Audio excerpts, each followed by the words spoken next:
عاشورہ کا روزہ رسول پاک صلی اللہ تعالیٰ علیہ وسلم کبھی ترک نہیں فرماتے، اس کی بڑی فضیلت ہے۔ یہ عاشورہ کیا ہے؟ 10ویں محرم کے دن کو عاشورہ کہا جاتا ہے، بڑا تاریخی دن ہے، اور بلکہ اللہ کے نبی صلی اللہ علیہ وسلم نے یہ بھی فرمایا قیامت بھی اسی دن کو آنے والی ہے۔ 10 محرم الحرام ہوگی اور جمعہ کا دن ہی ہوگا، جس دن سور پھونکا جائے گا اور پوری دنیا فنا کر دی جائے گی اور قیامت کا منظر قائم ہو جائے گا۔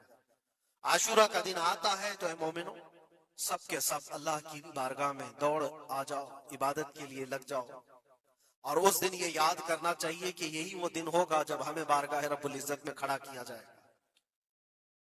اولین سے لے کر آخرین تک جتنے بھی پیدا ہوئے اس روئے زمین پر سب کو اٹھایا جائے گا، حساب و کتاب ہوگا، اور وہ 50,000 سال کے برابر کا ایک دن ہوگا۔ اس دن کو یاد کر کے عاشورہ کا اہتمام کرنا ضروری ہے۔ عاشورہ میں تو ایسی یادگاریں بہت ہیں۔ آدم علیہ السلام کے متعلق ان کی توبہ اسی دن قبول ہوئی۔ نوح علیہ السلام کی قوم پر جو عذاب آیا تھا طوفان کا، وہ طوفان نوح سے کشتی کو جو نجات ملی نوح علیہ السلام کی، وہ بھی عاشورہ کا دن تھا۔ سیدنا یونس علیہ السلام کو مچھلی کے پیٹ سے باہر نکالا گیا، وہ بھی عاشورہ کا دن تھا۔ موسیٰ علیہ السلام کو فرعون سے نجات دی گئی، فرعون غرق ہو گیا، پانی میں ڈبو دیا گیا، وہ بھی عاشورہ کا روزہ رسول پاک صلی اللہ تعالیٰ علیہ وسلم کبھی ترک نہیں فرماتے، اس کی بڑی فضیلت ہے۔ یہ عاشورہ کیا ہے؟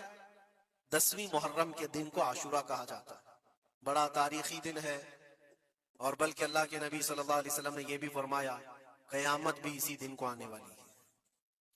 10 محرم الحرام ہوگی اور جمعہ کا دن ہی ہوگا، جس دن سور پھونکا جائے گا اور پوری دنیا فنا کر دی جائے گی اور قیامت کا منظر قائم ہو جائے گا۔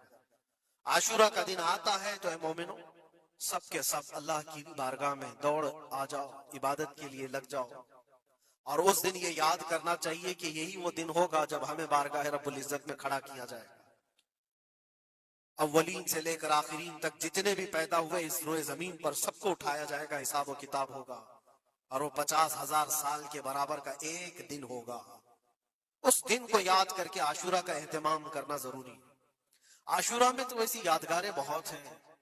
آدم علیہ السلام کے متعلق ان کی توبہ اسی دن قبول ہوئی۔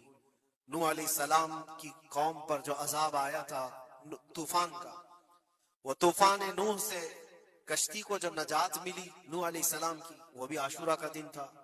سیدنا یونس علیہ السلام کو مچھلی کے پیٹ سے باہر نکالا گیا، وہ بھی عاشورہ کا دن تھا۔